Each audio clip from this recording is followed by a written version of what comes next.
Movie का नाम है वंडरिंग अर्थ 2023। तो कहानी के शुरू में हमें बताया जाता है कि सूरज आहिस्ता आहिस्ता बढ़ता जा रहा है और आने वाली 100 सालों के बाद वो इतना ज्यादा बढ़ जाएगा कि पूरी दुनिया को अपने अंदर समा लेगा। अब इसी तबाही से बचने के लिए सभी मुल्कों ने मिलकर एक गवर्नमेंट तैयार की जिसका नाम यूईजी था। इस गवर्नमेंट ने बहुत सारे प्रोजेक्ट्स तैयार किए जो आने वाले वक्तों में इंसानों की बेहतरी के लिए काम आ सकते थे। इस प्रोग्राम में इंसानों के दिमाग को एआई कंप्यूटर की मदद से चिप में स्टोर किया जाता था। इससे होता ये था कि वो मरने के बाद भी अपनी फैमिली के साथ रह सकते थे, यानी कि उनके दिमाग को किसी भी चीज में ट्रांसफर किया जा सकता था। लेकिन इन प्रोजेक्ट में बहुत से पैसों की जरूरत थी, तो इसीलिए पैसे ज्यादा न होने की वजह से इस प्रोजेक्ट को बंद कर दिया गया। आगे इनका एक और प्रोजेक्ट था जो वंडरिंग अर्थ था। इसमें अर्थ जमीन पर बहुत से इंजन लगाए जाने थे ताकि ये जमीन को उसकी जगह से थोड़ा सा मूव कर सके, यानी कि उसकी जगह से हटाकर उसे दूसरे सोलर सिस्टम में भेजा जा सकता था ताकि ये सूरज से आने वाली तबाही से उसे बचा सके। मगर इन इंजन को लगाने से पहले इन इंजन का टेस्ट चांद पर भी होना था ताकि पता चल सके कि ये तजुर्बा इनका सही से काम कर सकता है या नहीं। अब इस काम के लिए अलग अलग मुल्कों से बहुत से एस्ट्रोनॉट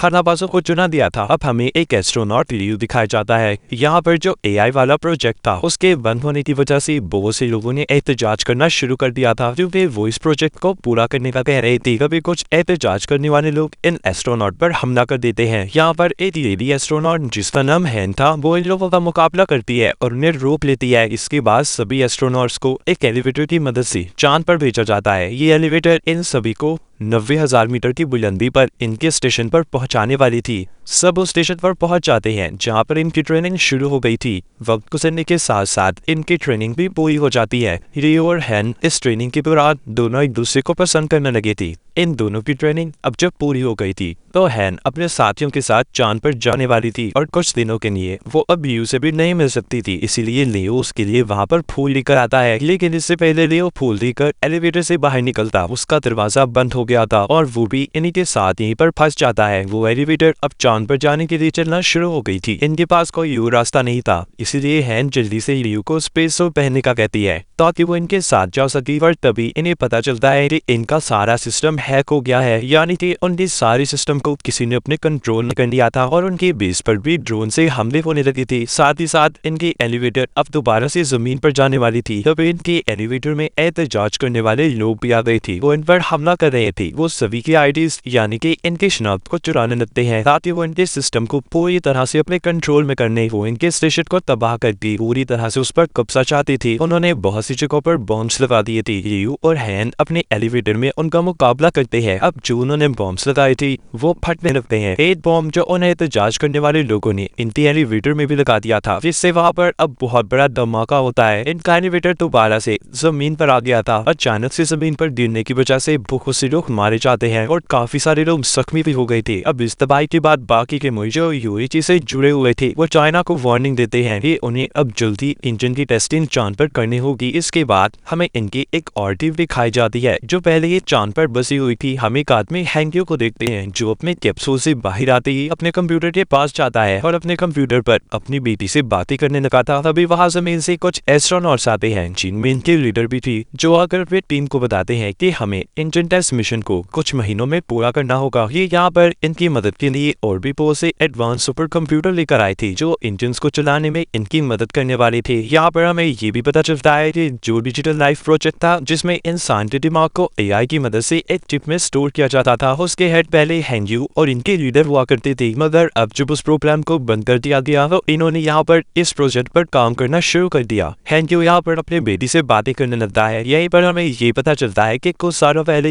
हैंग्यू की फैमिली का एक्सीडेंट हो गया था, मगर उसने अपने बेटी के मरने से पहले उसके दिमाग पर एआई वाला पहला तजुर्बा किया। उसके दिमाग को उसने एआई की मदद से चिप में स्टोर कर लिया, मगर उसका ये तजुर्बा बस कुछ वक्त के लिए था। यहाँ पर जो हैंड्यू के लीडर सुपर कंप्यूटर को बनाए थे, हैंड्यू उसकी मदद से अपनी बेटी को दोबारा से एआई रिपोर्ट बनाकर जिंदा करना चाहता था, मगर उसके लीडर इस काम के लिए उसे मना कर देते हैं क्योंकि ये काफी खतरनाक था।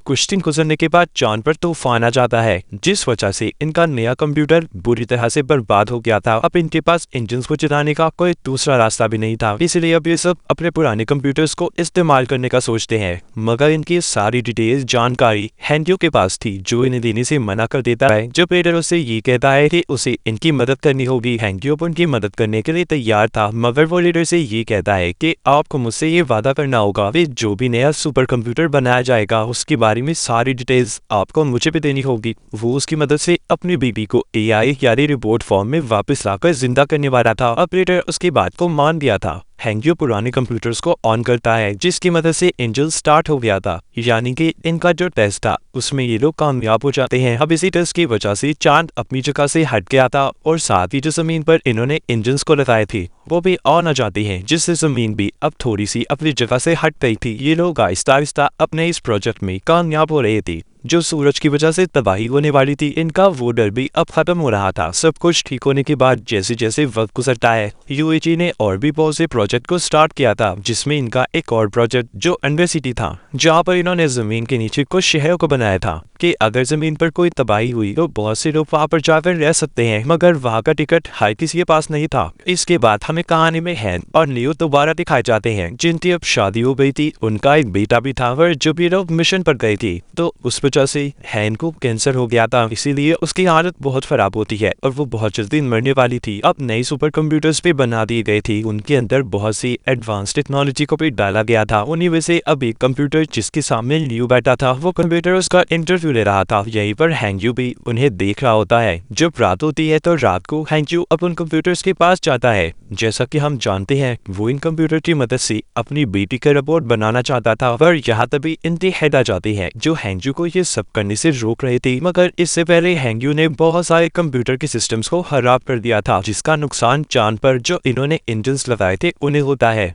वो अब कंप्यूटर के इस गलत सिस्टम पावर से फट गए थे, जिस वजह से चांद अपनी जगह से हट गया था और 7 दिन के अंदर अंदर वो जमीन से टकराने वाला था। इसीलिए चाइना अपने अंडरग्राउंड शहरों को भी खोल देती है ताकि लोगों की जान बच पाए। उधर है यूएई से कहती है कि मैं कुछ दिन में ही मरने वाली हूँ, तो इसीलिए तो मेरा अंडरग्राउंड सिटी कार्ड तुम अपने डैड को दे देना, ताकि अगर तुम स्पेस खाना में जाओ तो पीछे तुम्हारे डैड हमारी बेटी के साथ सही सलामत रह सके। कुछ दिन के बाद हैन की भी मौत हो जाती है और लियो के डैड उसके बेटी को लेकर अंडरग्राउंड शहर में चले गई थी। चाइना भी पूरे शहर में ये खबर फैला देता है कि चांद बहुत जल्दी जमीन से टकराने वाला है, मगर साथ ही साथ वो ये भी कहते हैं कि इस कार भी इन्हीं के पास है। वो स्पेस में जाकर चांद पर बहुत से धमाके करेंगे, जिससे चांद जमीन से थोड़ा दूर हो जाएगा और फिर जमीन पर इंजन्स को लगाकर उसे चांद से दूर ले जाएंगे। और इस काम में इन्हें गवर्नमेंट की भी मंजूरी दे दी गई थी। ये भी अब इस मिशन में स्पेस पर चला गया था। वो जाकर स्टेशन पर अपने हेड से मिलता है, जो इसे ट्रेनिंग देने वाले थे। जब लियो की ट्रेनिंग पूरी हो जाती है, ये अब अपनी टीम के साथ स्पेसक्राफ्ट में बैठकर चांद की तरफ निकल गया था। इनका काम था कि चांद पर जाकर जगह जगह बॉम्ब्स को गिराना। अब जब ये लोग बॉम्ब्स को गिराकर वापस से लौट रहे थे, तब ये दूसरा स्पेस स्टाफ अनबैलेंस होकर इनके स्पेसक्राफ्ट से टकराकर तबाह हो जाता है, जिस वजह से इनका स्पेसक्राफ्ट भी खराब हो गया था। ये लोग जल्दी से अपने कैप्सूल की तरफ जाते हैं, मगर ये 4 थे और कैप्सूल में सिर्फ 3 सीट्स थी। इसीलिए लियो अपने साथियों की जान बचाकर उन्हें भेज देता है और खुद यहीं पर रहने का फैसला करता है। जमीन पर हैंग्यू और लीडर भी आ गई थी, जहाँ पर आकर इन्हें ये पता चलता है कि हर चीज को ठीक करने के लिए उन्हें इंटरनेट सिस्टम को ऑन करना होगा, जो कि अब खराब हो चुका था। अब ये सारी टीम समुद्र के अंदर जाने का फैसला करती है, जहाँ पर इनका एक और स्टेशन था। लीडर और हैंग्यू को भी समंदर के अंदर जाकर सुपर कंप्यूटर की मदद से इंटरनेट को ठीक करना था। इनके साथ तो रोबोट्स भी थे जो पावर स्टेशन तक आने के लिए इनकी मदद करते हैं, मगर ओवर पावर होने की वजह से इनका एक रोबोट खराब हो गया था। इसीलिए अब इन्हें सुपर कंप्यूटर की मदद से ही इंटरनेट के सिस्टम को ठीक करना था। उधर बॉम्ब के फटने की वजह से चांद का मलबा भी अब जमीन पर आकर गिरने लगा था, जिसका कुछ हिस्सा समंदर में भी हैंग्यू और लीडर के पास जाकर गिरता है, जिस वजह से अब इनके स्टेशन में भी समंदर का पानी आने लगा था। लीडर पानी में डूबकर मरने वाले थे। हैंग्यू उन्हें बचाने की कोशिश करता है, मगर नहीं बचा पाता। लीडर मरने से पहले हैंग्यू को सुपर कंप्यूटर का खुफिया कोड बता देते हैं, जिससे इंटरनेट को बहादुर की दुनिया को बचाया जा सकता था, जो बताने के बाद लीडर की मौत हो गई थी। उधर दूसरी तरफ गवर्नमेंट भी अपनी कोशिशों में लगी हुई थी। वो इस मुसीबत से बचने के लिए 300 लोगों की टीम स्पेस में भेजने का फैसला करते हैं, जो जाकर चांद पर बॉम्ब गिराने वाले थे। अब ये टीम जाकर स्पेसमैन लियो से मिलती है, जो अभी भी स्पेस में ही था। ये लोग इसे कैप्सूल में बिठाकर वापस अर्थ पर भेजना चाहते थे। वो घर ले जाने से इनकार कर देता है। उधर हैंक्यू अभी भी इंटरनेट सिस्टम को ठीक नहीं कर पा रहा था। वो जानता था कि अगर उसने जल्दी इंटरनेट सिस्टम को ठीक ना किया तो चांद जमीन से टकरा जाएगा, जिस वजह से ना ही इंजन ऑन होंगी और ना ही जमीन अपनी जगह बदल पाएगी, यानी कि सब कुछ खत्म होने वाला था। इस मिशन के पूरा होने के लिए सब लोग दुआएं मांग रहे थे। अब जो 390 टीम चांद पर गई थी वो वहां पर बड़े बड़े बम से धमाके करते हैं,